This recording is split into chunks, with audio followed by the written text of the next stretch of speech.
Oh, yeah, I got to shake your shoulders a little bit.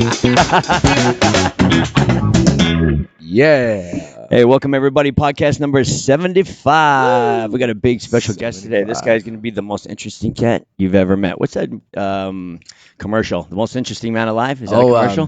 Yeah. Because he's Dosaki's? Yeah, he's sitting here. Is that what is that? It's a beer. Beer? Yeah. I thought it The was most a gin or interesting something. man in the world. Yeah. And we also have his dog, Max, sitting by him over yeah. here. I don't know if you can see him on camera or not. Oh, there we go. You can kind of see him. Mad Over Max. there. Mad Max. There you go. Mad Max. Scratching his ears. He was just licking his balls 5 seconds Crazy how ago. he just kind of chilled right out. So, like in here, I was like, "Oh my god, this thing's gonna rip up everything in here." He's a And then all of a chiller, sudden, man. he just a cool environment, and he just chilled out now. Yeah, You know what, he's a chiller. The thing about dogs are all about energy, right? When they walk in, they want to know what's going on, and they move really quick. Oh, but yeah. as soon as the rest of us kind of chill out, the dog is going to do it too. He's a people dog. Is like he?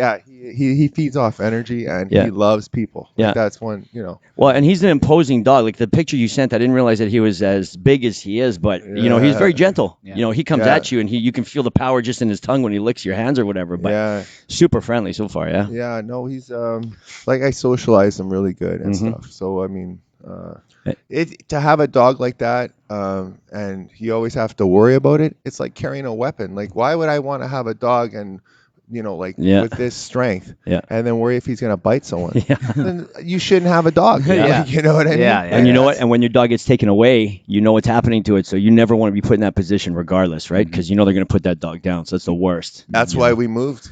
That's why we built a house in Stonewall. Oh, yeah. I was in Garden City for like 20 years, and then there's no way anyone's gonna take my dog away. Right. Yeah. So then it's gonna be trouble, right? Yeah. Because that's a law. You have to Yeah. go along, get along. So speaking of that house, Yes, you just got a house built. we got a house built by ADR. Well, and imagine that. ADR Properties is also our podcast sponsor. What are the chances? And let me just tell you about him. Mr. Adamo, I know he's listening right now, is one of Manitoba's premier home builders. They provide an enjoyable and hassle-free experience when building your brand new custom dream home. Their homes are built in the most true. sought-after locations, and their design is impeccable. As members of the Home Builders Association, they strive to hit the highest standards in construction. Their layouts are breathtaking, their finishes are inspiring, and they have the most talented designers. So when you're ready to make one of the biggest decisions of your life, contact Anita Sharma to guide you through the process, Anita. 989-9000, or you can just email them at info@adrproperties.ca. Boom! You just hit two sponsors. Great lead Oh in. man. Yeah, two sponsors, Anita and ADR. Yeah, and did you know that Anita just sold my house for me? I actually just moved. Today. What? Yeah, yesterday I was officially that I gave my old house to the new owners, but we had moved into a condo on the 18th yet, so. Anita, you know So what? what was the Killing last it. thing you did in the house? What was it? Like, what was the last moment? You know, Did you stand at the doorway, or would you? You gotta take a picture. I took pictures. Yeah. The biggest thing was just I stood in the garage. That was my biggest thing because the garage has been like you know how it is when you have a garage. You got all your guy stuff in there, and when Yeah. I first built it, that was a big accomplishment for me because when I bought it, it was a North End home. The garage was just a derelict property, so I built this giant 24 by 36 garage. Way too big. Never do that. Wow. I don't even know what the hell I was thinking. I don't think you can ever have too big of a garage, to be honest with you. Well, Yeah, I mean, stuff I guess builds up, man. Yeah. Yeah, Stuff it does. builds up. But of course, then you got to fill it with stuff, Yeah. right? So I remember just like how you have shelves that go all the way at Yeah. the top. Yeah. In fact, Damo and I helped me put them up, and then I had a second row of shelves jam full of stuff. And then 5 years ago, or I guess 6 years ago now, we started selling and selling and selling. So it was a big deal to see all of the shit Empty. that I had Oh, go yeah. to nothing, just the garbage bins left. So I was standing there, I was like, wow, like a lot of my life has just been built up and just gone. And so that was the last thing that I did in my Yeah. house there. Yeah. So Did you have a garage sale? I had many. Yeah. So when I we didn't do it in the past 2 years, I don't think. No, so Yeah. 5 years ago, this is always a story that I tell, but I'll make it quick. 5 years ago, we started our first garage sale, or had our first garage sale, Jen and I, and we did almost 3 G's in sales. What? So you what picture, the heck were you selling? Like, but here's the thing: when I When I know got, he's a collector, when? like, I'm not the kind of guy who likes to fiddle and fix stuff and have tools, but of course, I had to get the mechanics toolbox, right? Never used it, never put a tool in it, but I had it, right? So these are the types of things that I ended up selling, and then I had this big collection of chalet glass, which are these big glass vases. like what, Batman #2? Yeah, exactly. Just a bunch Wow. of stuff. So every year we had a garage sale. Every year we sold a little bit more. We compacted it down. I ended up taking the shelves down so I could never fill them back up again. And then it took about 5 years for us to minimalize. But even when we moved into the condo, I realized how much crap I have. Yeah. And if you follow me on Facebook, I'm literally selling something every day still, even to this day. Wow. Right now, Asus box. Yeah. Yeah. So if you need a router, I got it for you. I got it You for know you. the problem with doing garage sales is that like I used to have a ton of shoes and I just like liquidized them. Now I'm like, man, where are all my shoes? And you don't want to buy new shoes because you're like, I already had shoes. Yeah. Yeah. Yeah. Yeah. It's, I don't know, man. My shoes don't last too long. Oh, yeah? I got a couple like going out shoes, and as I got older, we don't go out as much. So Yeah. like they're, you know what I mean? But Yeah. the runners and the shoes, they just treat yourself. You deserve it.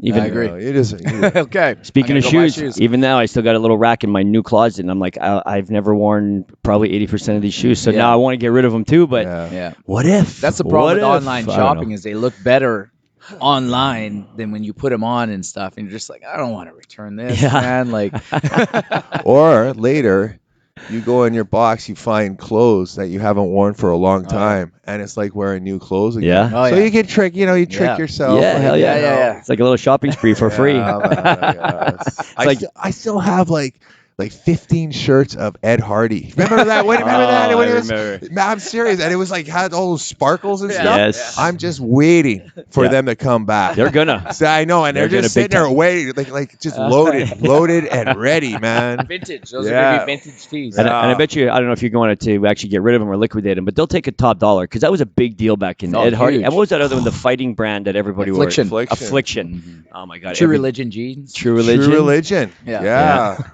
That's I just true, gave mine away man. like 2 years ago, though, to be perfectly honest. And I remember dropping $500 for those jeans, man. I was I like, know. wow, I was walking around like, look how like loud they are. Like, man, it was like, wow. And they had those stupid buttons in the back Yeah, pocket, big so when you buttons. sit in it, you got a, Yeah, a dimple in yeah. your ass for the next hour. And we thought that was cool. I don't know, man. Because remember they had the big stitching down the Yeah. side of the Yeah. The leg. big contrast Yeah. stitching. Oh, man, that's funny. Hey, how about I introduce who you are before we Yeah. keep talking here? Our guest today might be one of the most interesting men, like I just said on our podcast today. Currently, he's a support worker with New Directions, helping and taking care of adults with disabilities. The owner of Pitbull Snow and Lawn Care. He's also a Jiu-Jitsu and MMA coach and will very soon be opening his own gym in Stonewall. In Stonewall. In Stonewall.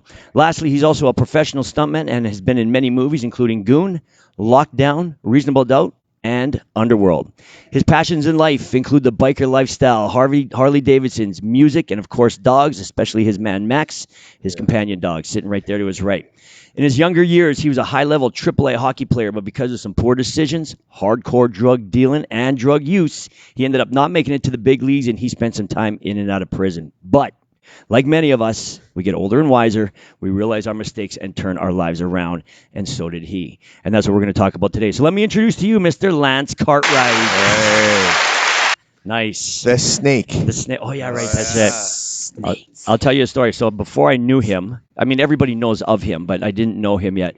And I was big into the MMA back then, and we went to a fight at the convention center. That's where they were holding them. Yeah. And he came out, and I knew that he was a local boy, and he had a lot of friends. Like all the tables around me were all Lance Cartwright fans. And he came out, and he had your arms; they're so big and long, right? And of course, you got the pads or the gloves on your hands. Oh, yeah. And I remember thinking, my God, like that, you could punch somebody from 8 feet away with those limbs. You know what I mean? And you ended up winning that fight. You know, all I have Yeah. to say is fighting in your hometown. Like when you win, you're the man. Yeah. Like everyone loves you. Yeah. But when you lose, you have to go right through the back door of the building and just leave because, like, you know, it's very stressful. Everybody comes out to watch you, Yeah. and it's Yeah, no doubt. something you only have to go through. You have to go through it to understand it. Yeah. Like it's You had a big support or a big fan base there. So I was pretty impressed with that. And then over the years, I kind of got to know you a little bit just through mutual friends and whatnot. But this is the first time we've ever sat down and had a conversation. So I'm that's pretty true. excited Yeah. about it. Yeah, that's very true. Let's talk about your movie career because I'm really pumped about that. You've been in legitimate movies. Do you remember the movie Goon, RJ? Yep. With I Sean? love that movie. Stifler. So Yeah. it's What's so that kid's funny name? when they're trying to make it not look like Manitoba, yet then they'll once in a while you'll see a banner of something in Yeah, Winnipeg, like specific Manitoba Hydro. And you're shooting that in Selkirk, Manitoba too, right? In the ice there? Yeah, we did. did it mostly in St. James, the Civic Center and stuff. It was, they edited it, and the day of the shooting, we actually did a fight scene, and they said, hey, if you can take a few real punches, we'll give you extra money. So, and really? Yeah. So it was, I guess. So what's a few real? So what does that mean? Who was punching you? So set it up for us. So Well, you're in your hockey gear. Are you on skates? Yeah, we're on skates, Okay. and it was Sean skiing. Or no, Sean, his brother Dan, actually. So like the skiing family runs all the stunt work for Manitoba. They have like that's who you go to. So Dan gave me about 3-4 shots in the face, and then they're like, "Okay, we'll do it again." And I was like, "Right on, yeah, sure." Like real punches. It was crazy. I'll get paid more, but they didn't tell you how many punches you had Yeah. to take. How much did it cost to replace a tooth after that too, right? Yeah, but So what did they pay you? Do you remember to take a couple extra shots? No, like $5,000 just to take couple shots. Yeah, so it wasn't man, bad. that's Like money. and I've taken shots and gotten charged. Like and I was dodging around like trying to hide.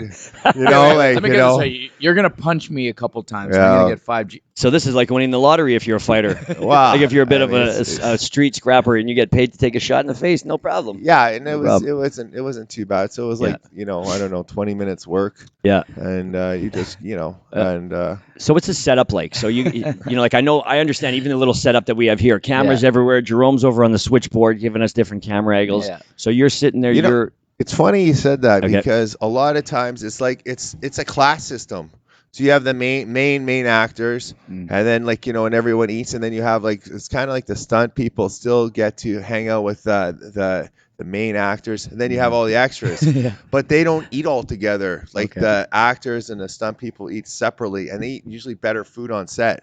The other people are just kind of kept away. Sandwiches. Yeah, that's right. like the man. extras, you mean? Yeah, Extras extras get and that. sandwiches. So the other it's guys get steaks. yeah, no, I'm kidding. I'm not kidding. So there's no equality in that industry with respect to everybody eats the same food. and most of the people that I've ever met are usually pretty cool. Yeah. Like really cool actors like Stifler. Super polite, super nice, and it was kind of trippy because he knew everyone's name. Mm-hmm. Like he'd go, hi Lance, how are you? Oh, I understand. He knew a little background about you and stuff, and he would talk, and he was like, and I'm just like, wow, I don't even know his real name. I was calling him Stifler. You know what I mean? I know his name's Sean. I can't remember the last That's right. name. Yeah. So I was just, We always debate about this. Yeah. What is his real name? What's funny is you were working at Whiskey Dick's as a bouncer, and I think you brought him there. He was there. I think you had brought him. Yeah. And that was the time that I met him, and I actually took a photo, and I was going to bring it today, but I forgot. And so you obviously had. Did you hang out with the guy? Wow. I was just like, hey, what are you guys doing after? Do you want to blow off some steam? I go yeah. And at the time,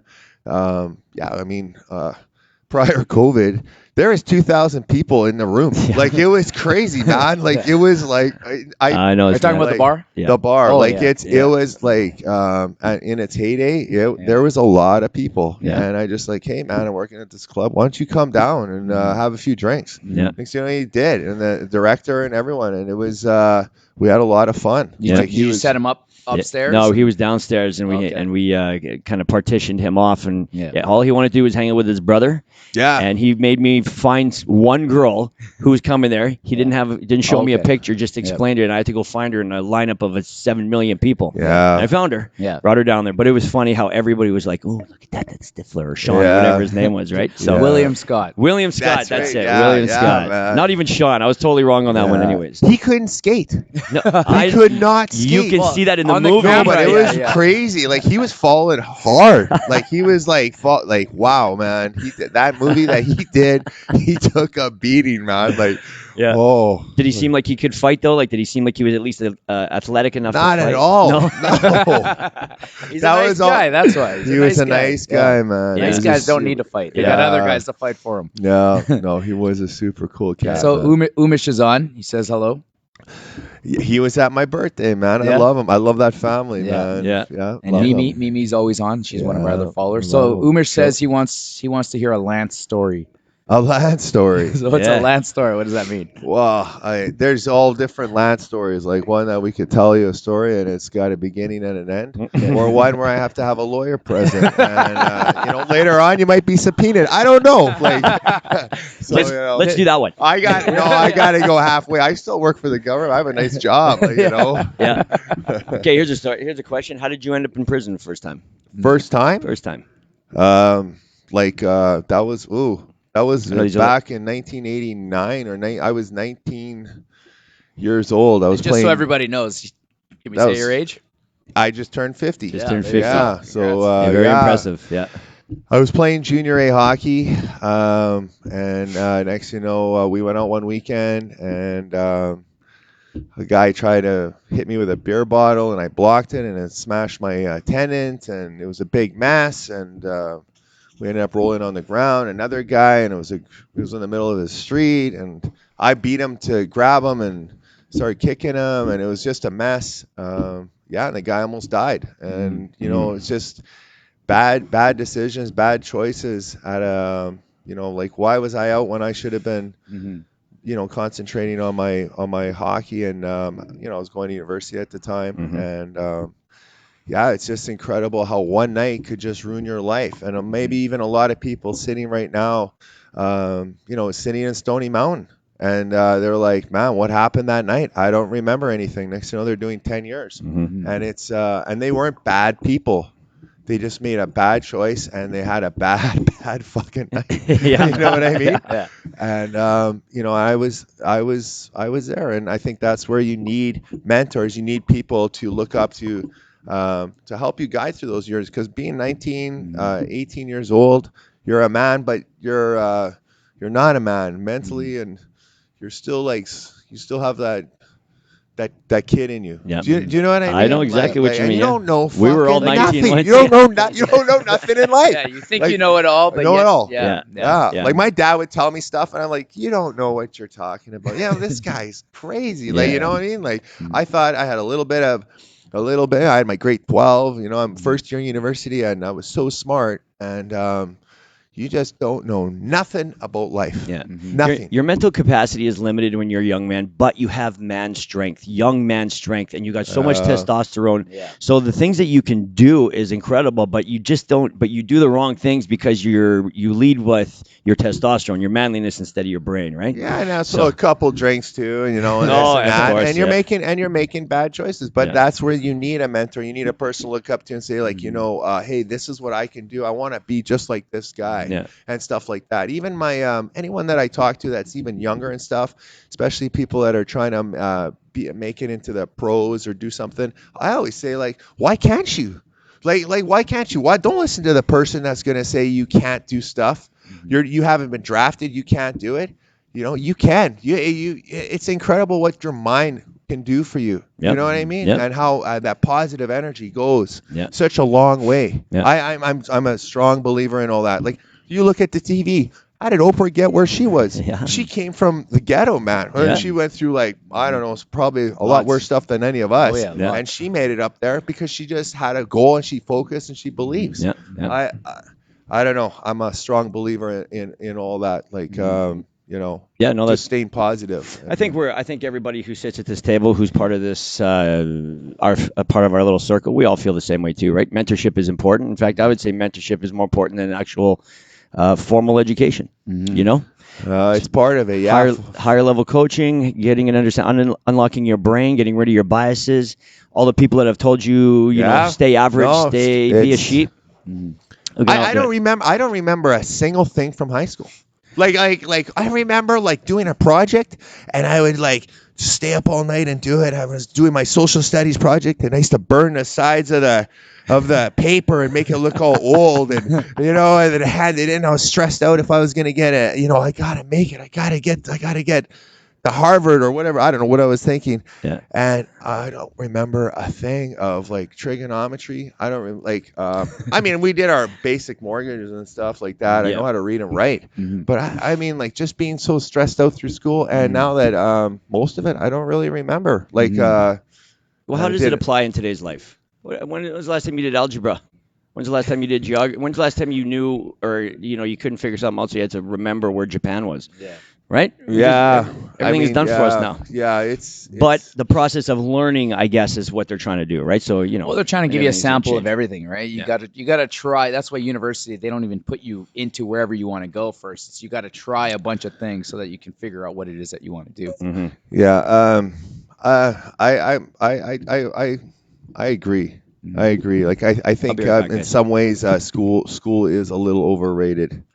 No, I'm just saying, like, right? But I mean, it's something that you have to do just to get a level check on a sense that you're able to take past grade 12 or get certain degrees to go forward to get onto your goals or whatnot.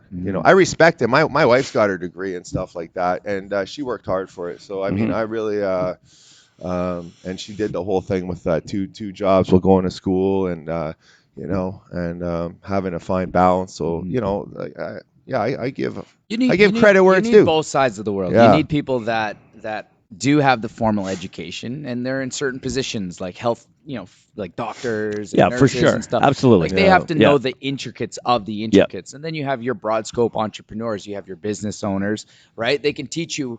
They can take a guy that is a doctor and they could show him how to grow his business. Mm-hmm. You know what I mean? Like I can show you, you're making $170,000 to start. I can show you how to make $1 million, right? And that's the difference between consultant, the entrepreneurs and the actual technical guys, right? Mm-hmm. No, it's true. It's true. So how did you get into the movie business? Like, what was the catalyst to that? It was late in my life. I was getting ready. We were getting ready for a fight at the convention center in 2009, I think it was.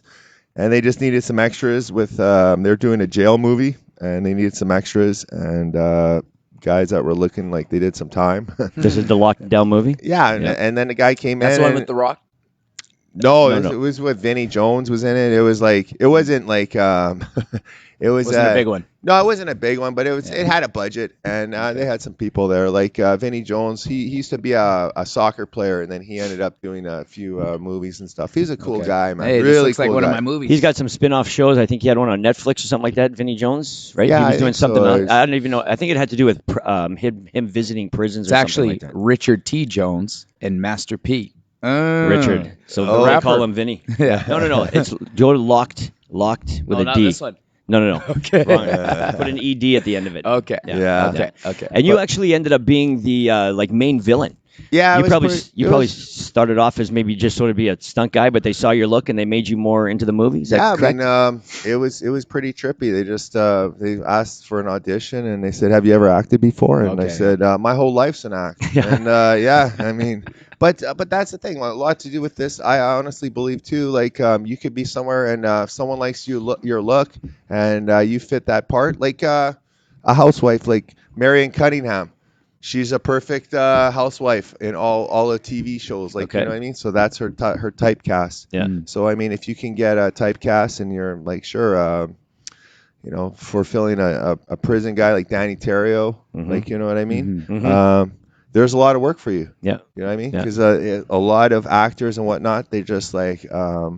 They look just perfect. Like they're just the perfect smile, perfect eyes. Yeah. But there's like thousands of those guys. So like if you are typecast and you could have that certain look and acting, I got to say is it's definitely a skill. It is. Like can you imagine what we just talked about? We had to do it about 10 times, exactly like it, word for word, over and over. Yeah. But in different ways. Like maybe I look a little more surprised or this, that. And you have to do that, just like bang, and you have to do it. And then if you're off a bit, they're like, cut. You know, what are you talking about? You got to remember these lines. And you got to be in the zone. You got to be in the moment. You can't get angry. You can't get. So you have to reset and do it. It's a skill, and I think with reading and stuff, like if you read a lot, and some people just have it and some people don't, right? So I mean, well, even on this, it's a lot of fun. One of the things that I've always said that in 2020 moving forward, one of the skills that you're going to need is to be able to speak on camera, whether it be onto your phone or into a situation like this. But like it or not, if you want to get out there, you got to put yourself in front of a camera. It's amazing how people are awesome off camera. You put a camera in front, and they're like, "It's true. It is so true, man." Totally, they just freeze right up. It's a big skill. And I like the opposite. I'd rather somebody put a camera on me and just like, let's just go live right now. Yeah. Don't think about it. Yeah. I'll crush Yeah. it. Yeah. But as soon as I have to like put some thought into it and all this and that, next thing you know, I'm writing out stuff I don't actually really care about. Yeah. And you know what I mean? I start writing for what the readers should hear versus what I want to say. Right. And so that's why I like stuff like this. It's just off the cuff. Off the cuff. Yeah. I've had a few auditions over the time too, and like at home you're just like blah blah blah, and you tape yourself on the phone, and it's like, man, In front holy of a this, mirror? yeah, and this is like I got this, and I got like 4 lines. I'm gonna nail this. And you walk in the same thing. You're like, there's a little lineup of people there, and there's like 20 people waiting, and then they call your name, and you walk in. There's 4 lights just flashing on you. With you can't really see the people behind the lights. Oh, yeah. So, but there's a director and all that, and they would ask you like, and you have to say, I'm doing the part of Jack, and then all of a sudden you forget your first line, and they have to start you off. Line. Like, and then you're just like, okay, maybe you need to go outside and, redo your lines. And that's just like so embarrassing. And your heart is beating. Yeah. And it's like, what happened? Yeah. Like and that's just because of a little pressure and a little camera. Yeah. That's never why to mind. get good at something, you just got to do it more You often. have to do it more. Yeah, and totally. you have to practice more. If Yeah. you're trying to get out there more, if you're in a business and you're trying to hide behind your computer, it's not going to work, man. Like, if you want to get known, you have to get known. Perfect example is Kimbo Slice was in this movie. Yeah, right? that's true. Yeah. People who don't know who Kimbo Slice is, do you know who he is? Of course. Yeah. So he's like the street fighter. Street fighter right? went to MMA. Like, legit. Yeah. They used to record him on YouTube fighting guys in back alleys. Yeah. That's what they got paid for. Yeah. Then he somehow made his way up, got into movies. Right from the bottom. Not a good fighter. I watched the UFC He was thing. tough though, man. He was tough. Well, in that standard with the UFC guys, he couldn't hang, right? But because of his popularity with the camera and his look and his whole demeanor, he made it up there. Yeah, he did. Crazy. But it's I mean, he was bred for fighting. He's dead now, right? Yeah, he died of a heart. Yeah, man, he died of a heart attack in his 40s. Yeah. Why do you think that is?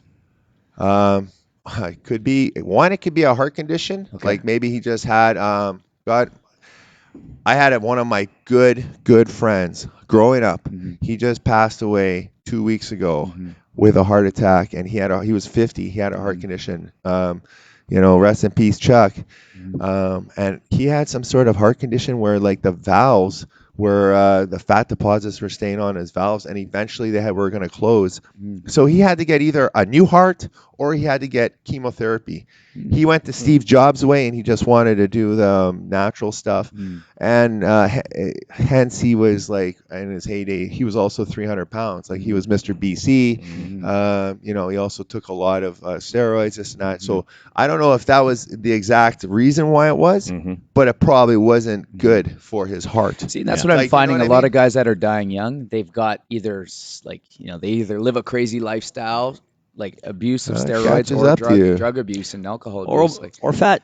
Or fat. You know what I mean? Yeah. I mean, abuse in anything, I guess, right? Exactly. There's not too many. I don't see or know too many lean guys who've lived a vanilla life who are dying at 50. Right? They're the old guys that's still around at 75 years old. So. That's so true. All right, so we got Gil Torres says hello. He says the snake. Who else we got? We got another person, Irene Vigfusen. Kim Zaslow, not sure. Kim Zaslow. She says man, hello. We went to school.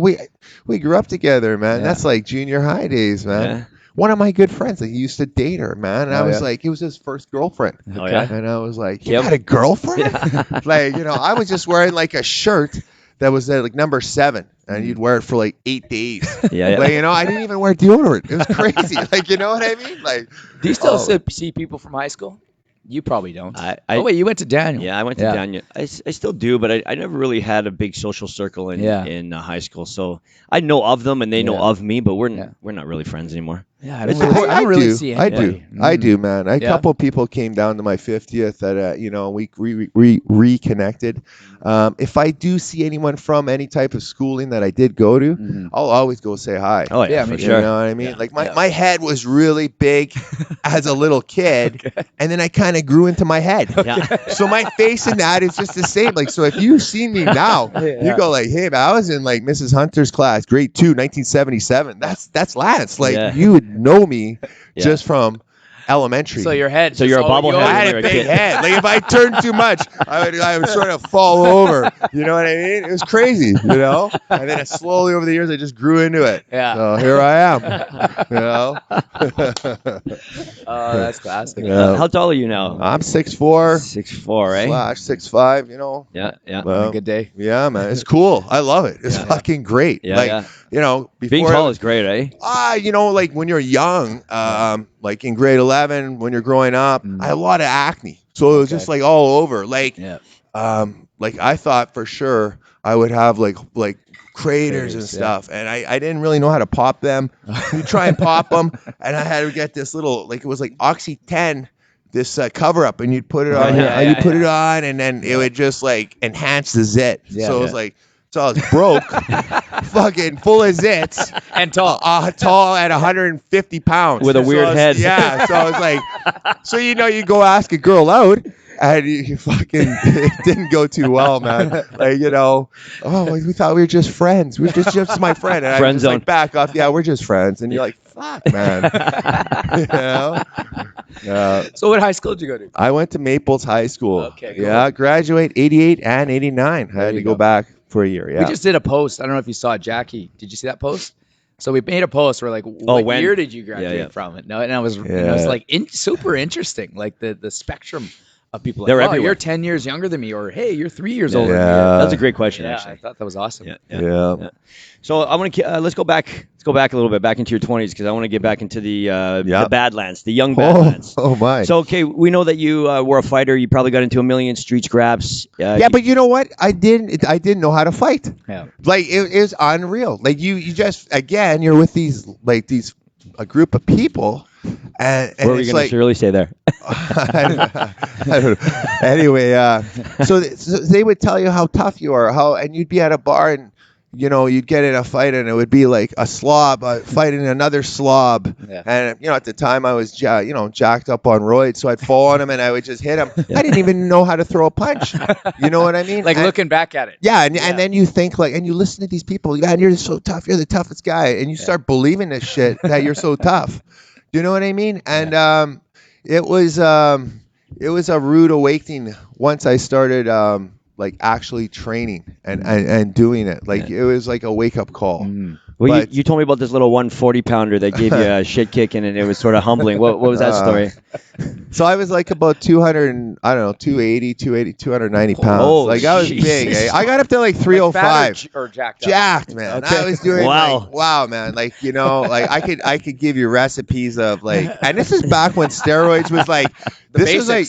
No, they're real. They all came from not like now. Now is this is the veterinary shit? Man, this was all from the. This was pre. And also we used to get it pre. What's his name? What's that runner's name?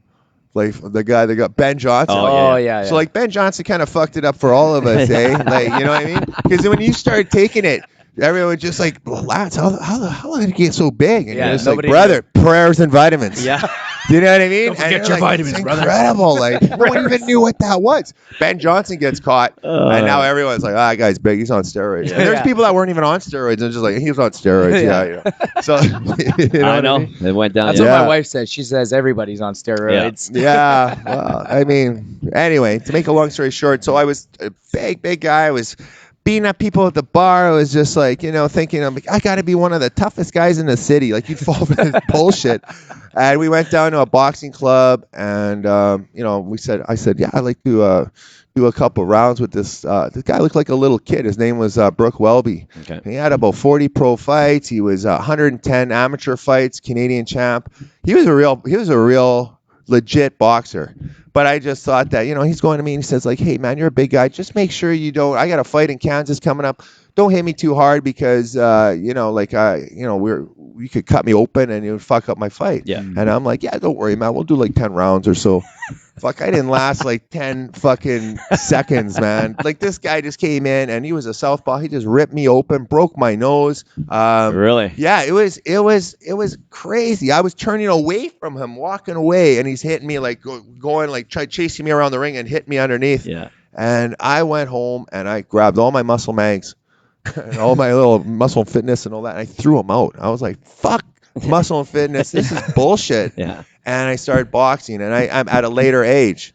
But what a humbling experience. And then, I was smoking at the time, and then we decided to quit smoking, took some Nicorette, and I never looked back. It was just like after doing boxing, then you get into kickboxing, and I did a little judo. And, and a good mentor there was Mark Berger. He came third in the 84 Olympics.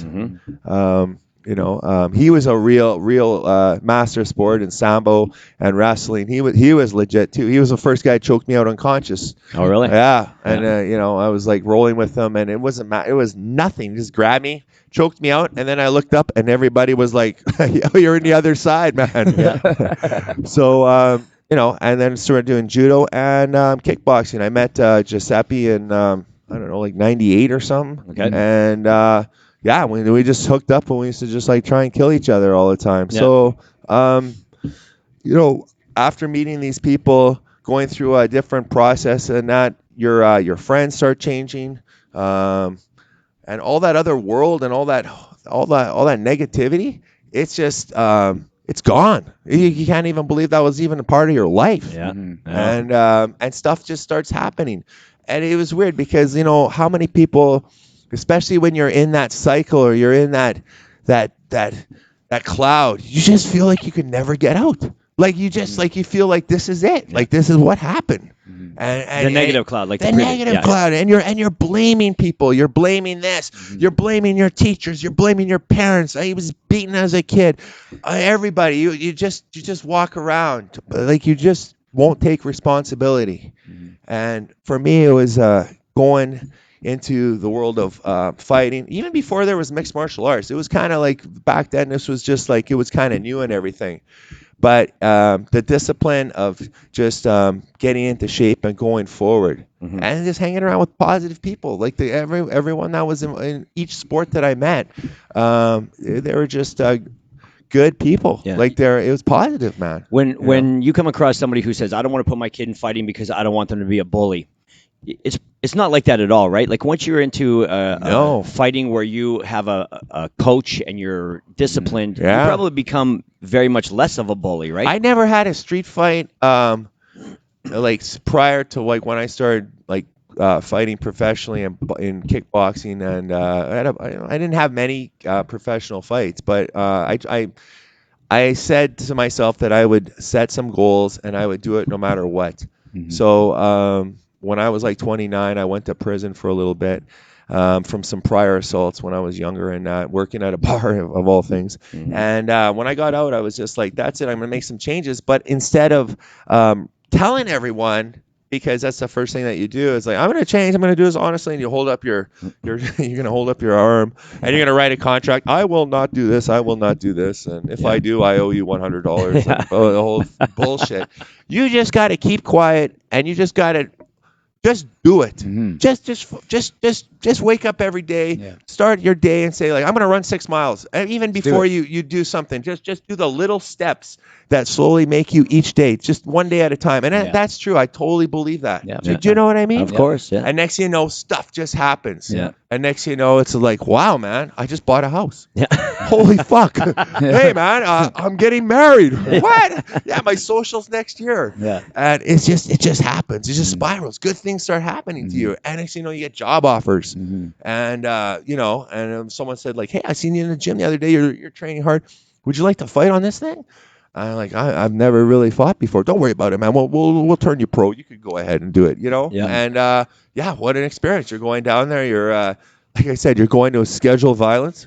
Yeah. My first few fights were in the States, so I was able to get to the States, even though like I had a record.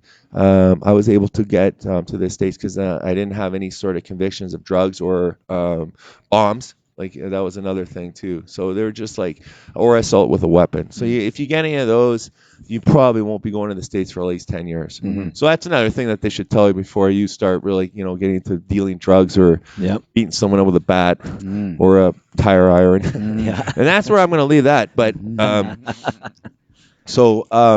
being going to the first few fights in the States, I hooked up with Joe, and we went and fought on Duke Rufus's cards, those heavyweight gladiator series, and it was a really good experience. Like it was, the shows went by really fast, and you fight some Americans from Chicago, and Joe was fighting in some K1 people, and it was. I'm really glad that I got a chance to do that. Like, how many fights under your belt?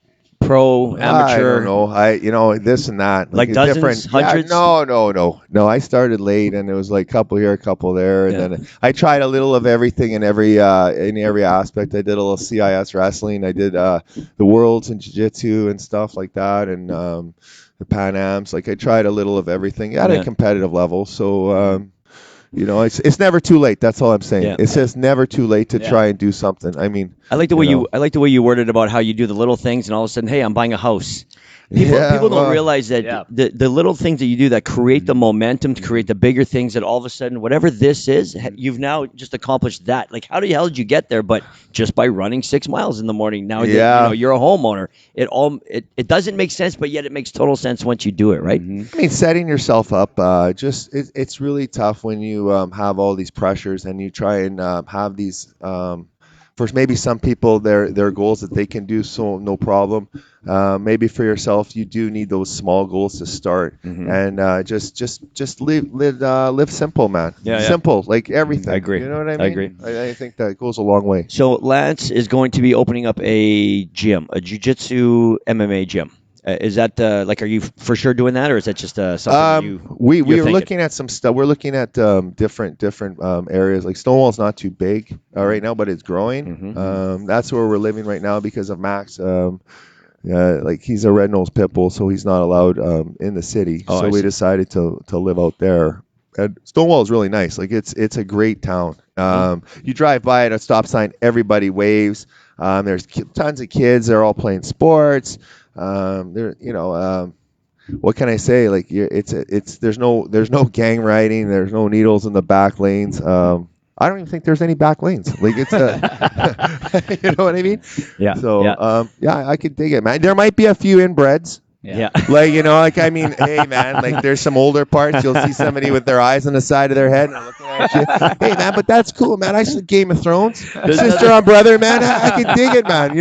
I'm hey, man. It's okay. They're friendly. No, I don't say that. I live there, so I probably get like. So, hey, why don't you tell us about, I'm looking at the Winnipeg Sun right now, October 2019, Starbucks. Oh, that was one of my last street fights. Yeah, what happened there? What happened? We were just I one of the places that you'll always find me. I'm always going to different Starbucks. So that's another thing when you make lifestyle changes. Instead of being at the strip club for 4 days or at a bar for a week, I'm just at a Starbucks, man. So you want to find me, I'm usually at one of the Starbucks. There's one on Osborne. They have this reserve coffee. It's like a upside down French press. Okay. So it shoots up backwards, and it's the freshest fucking coffee you'll ever get. It's great, man. Sounds fancy. Oh, man. It is, actually. It's the only one that they have. You drink with your pinky up? Or? No, I don't know, man. But it's my small victory, so I go down there.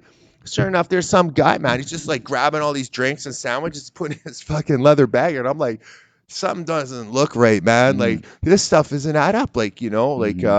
But maybe he's at work and he's getting all these drinks for his friends. Yeah. But then why wouldn't he just go to Safeway? Like, what the fuck would you buy a water for $7? Yeah. So anyway, I was like, man, I better put my watch in my pocket and check this out because something's gonna go down. You just sense it, just for like you have spider senses. Oh yeah. Like when they tingle and stuff.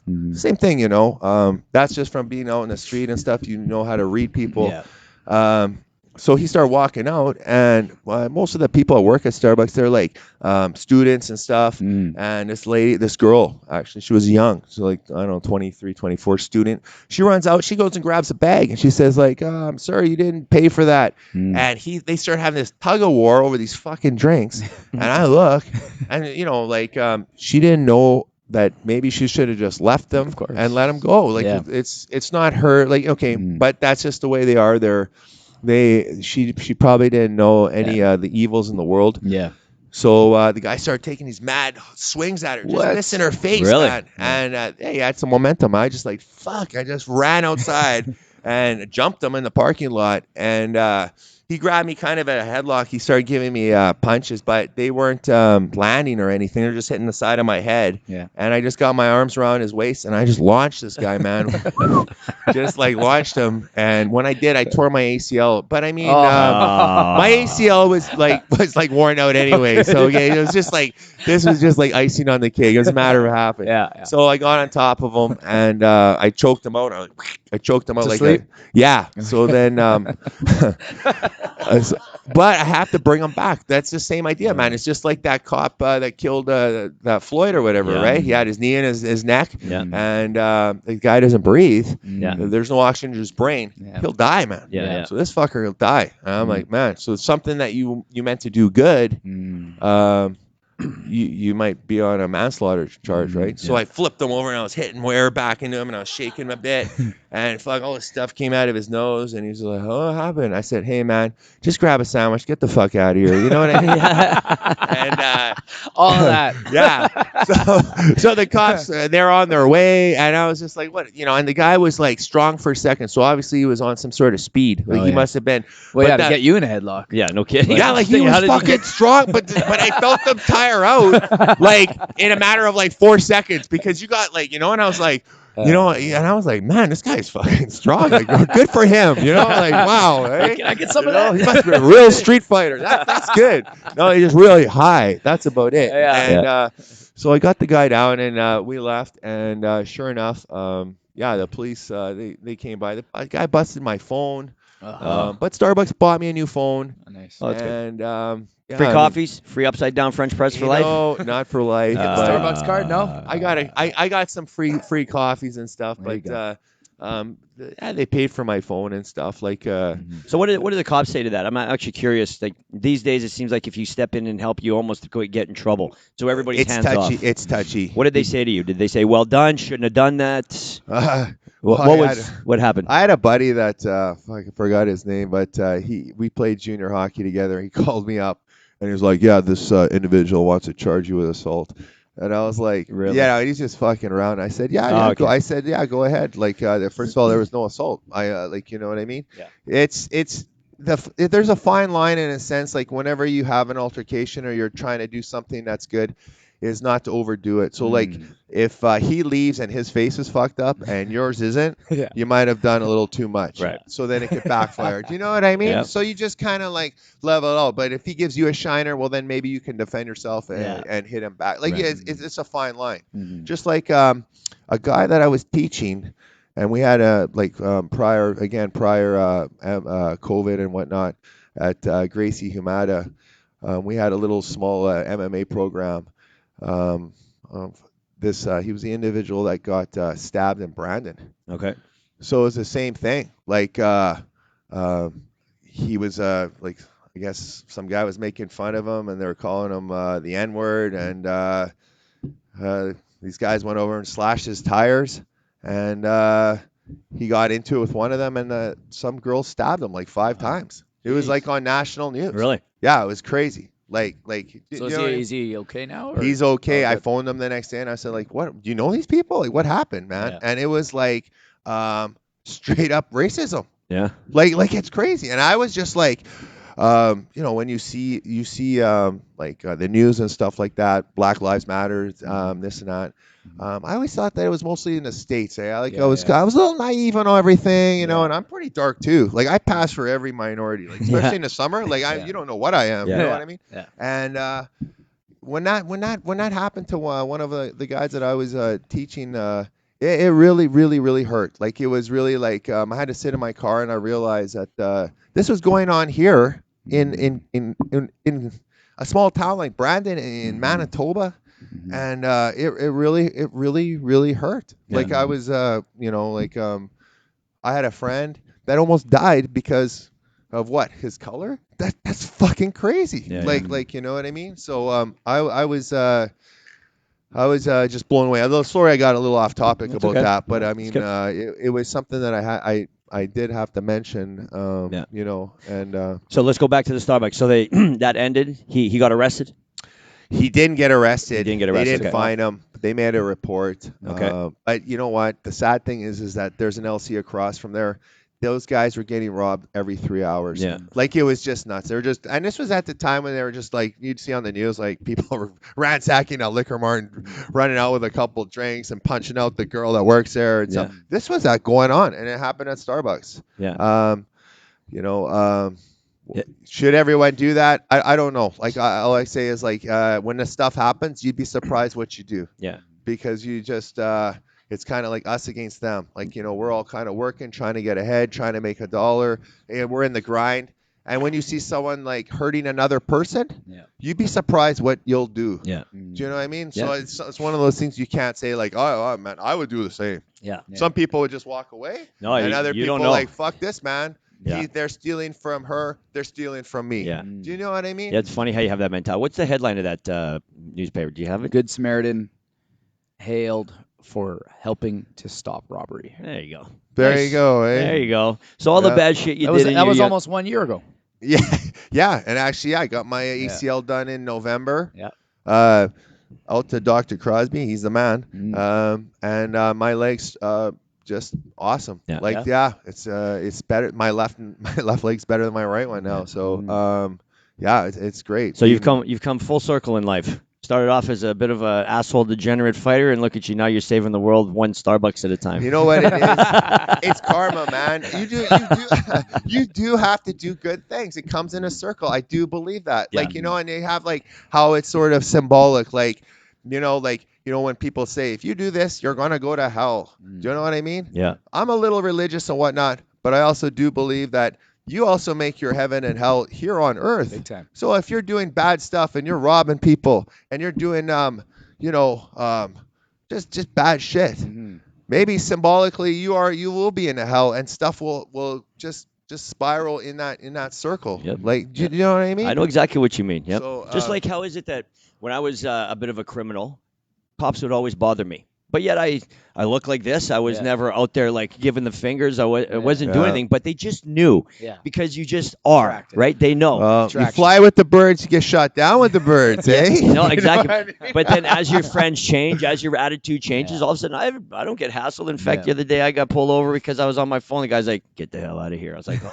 But I also was one of his coaches for a minute here on the floor. No. So I think he thank God for that. But I mean, thank God for this. Thank God I changed my life around and turned into this. But those maybe are I got away, choices. right? Those are total choices. Those are Absolutely. choices. And you know what? I'm telling you right now, people will always help someone that's trying to help themselves. Yeah, hell like, yeah. do you know what I mean? Yeah. Like if you know the guy's busted his butt and he's trying to get ahead, he's trying to do stuff. You might like feel like, yeah, man, you need any help, you need anything, or, And you're absolutely right. And there's one thing that I learned about you and the way you are is when everybody will do anything for you in the gym. You know what I mean? Because the gym does so much for them that they're willing to. Like we needed lights put in the change room. One of our members is an electrician. He's just like, I'm just putting lights in your change room for you. Yeah. Okay. Yeah. Great. Yeah. How many hours do you ask. spend here? Like sometimes you spend after you go to work, you come to the gym, you're here maybe more than you're even at your house.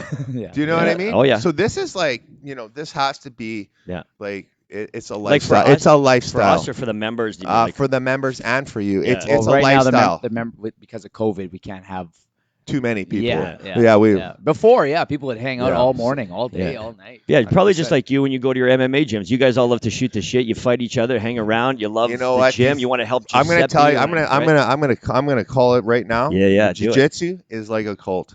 Yeah. It's a straight up cult. Like these guys go and they train twice a day. They don't work. They live at home and they're just like fucking. It's fucking crazy. Like it is a cult. I got a little culted. I got hooked up with that too because you're trying to build your belt. You're a purple belt and you're like, I gotta get my fucking brown belt and I gotta Yeah. You're there all the time, and that's all you think about, but it's not a bad thing. Yeah, what's wrong with that, right? Exactly. It's positive. And it's positive. Yeah. And Gives then you get purpose, gives you a passion. and the tournaments you get to compete and see like how you match up or how you level off. Yeah. And some people like competing, some don't. Personally, I like to test myself. Yeah, me too. And I won some and I lost some. Yeah. I didn't go in any fight ever to lose. Yeah. Yeah, of course. Yeah. But fuck, it's a fight, so it might happen. Yeah. You know what I mean? I'll tell you right now. Yeah. This is a sad story. Okay. I had one thing. It was like my second pro fight, not many that I had.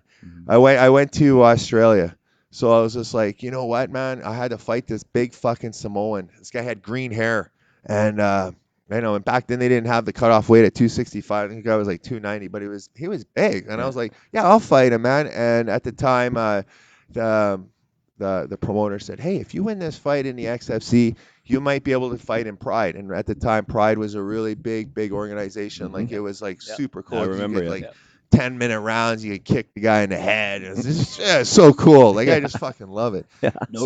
I'm like, man, I'm gonna do it, man. I'm gonna fly down there. I'm gonna fight this guy, man. So I'm like getting ready. And sad thing is, my mom had cancer at the time, man. So she was going in through cancer treatments. And I left home at a young age, blah, blah, blah. And I was trying to see her and, level stuff out with her. I was trying to train for this fight because I said, there's no way I'm backing down from this guy. I'm going down there. So we fly down there, and we're in the Gold Coast, and you're getting a press conference, and they have a little TV interviews. And it's because the big thing was MMA was kind of just starting up in Australia. And so we went to this little dome. I was about to have this fight with this guy. And I went to grab his head, and my chest, I guess I wasn't hydrated. It blew, so I tore half my pec. Oh, wow. And next thing you know, the fight's over. It was over in I don't know, 20 seconds. And my head was cut open, and it's just like I don't know about you if you ever cut your forehead, but if you just nick it, blood just shoots out. Oh, so really? it's way worse than what Okay. it is. Like wrestlers do that. They usually nick their forehead. Yeah. So it looks like I got shot in the head. Yeah. So I'm like fucking laying there and blood everywhere. It's like, wow, look at all that blood. Wow, what a fight. So you blew your pec and I basically flew down there and just got my ass kicked. Okay. And I got fucking, it was, I could not believe it. I didn't even know it was over. I thought we were still fighting, and it happens fast. Yeah. It's a real fight. This is real stuff happening. You know what I mean? Mm-hmm. But I didn't go there to lose. Maybe I would have caught him with a knee or something. Yeah. And, you'd have different stories. Well, Lance, I got to say, you are officially the most interesting man on this podcast up to this point. But we're gonna call it here. All right, we're gonna end it because we're a little bit over our time. So everybody at home, do me a favor: like, comment, and share this post. And if you're gonna do it on YouTube, we got a YouTube channel called Fit Club Media. You guys can subscribe to the channel. So thanks for coming on, or Lance, coming on the show. And we're gonna get you back on another time. All right? Yeah.